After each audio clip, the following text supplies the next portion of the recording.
અમરોલી વિસ્તારમાં રહેતા અને હીરાના વ્યવસાય સાથે સંકળાયેલા યુવકને એક યુવતી સહિત 3 શખ્સોએ ભેગા મળી હની ટ્રેપનો શિકાર બનાવ્યો હતો। યુવકને બળાત્કાર અને ડ્રગ્સના કેસમાં ફસાવી દેવાની ધમકી આપી ₹1 કરોડની માંગણી કરી હતી। અપહરણ કરી માર મારી તેની પાસેથી 1 લાખની લૂંટ કરીને પૈસા પડાવી લીધા હતા। બાદમાં ગતરોજ યુવકે આ મામલે કતારગામ પોલીસ મથકમાં ફરિયાદ નોંધાવતા પોલીસે યુવતી સહિત કુલ 4 વ્યક્તિઓ સામે દાખલ કરીને વધુ તપાસ હાથ ધરી છે।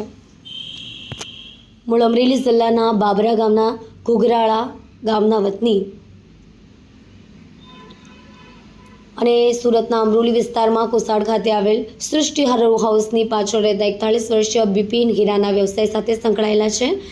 તારીખ 16/7/2025ના રોજ બપોરે 1:15 થી 2:30 વાગ્યાના સમયગાળા દરમિયાન તેઓને એક મહિલા તથા 3 શખ્સો ભેટી ગયા હતા। કતારગામ વિસ્તારમાં આંબા તલાવડી વડલા બસ પાર્કિંગમાં રોડ ઉપર મળવાના બહાને બોલાવી ધર્મિષ્ઠા ઉર્ફે રૂપા રાખોલિયાને તેને બ્લેકમેલ કરીને ધમકાવ્યા।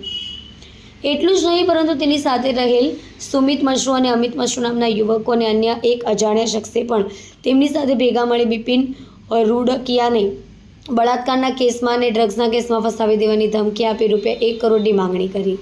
બિપિનભાઈ તેની પાસે ₹1 કરોડનો હોવાનું કહેતા ધર્મિષ્ઠા અને સુમિત અને અમિત ભેગા મળી બિપિનભાઈ પાસેથી 15,000નો મોબાઈલ અને રોકડા ₹6 લાખ મળી કુલ 6.15 લાખની લૂંટ કરી હતી અને પૈસા પચાવી ફરાર થઈ ગયા હતા।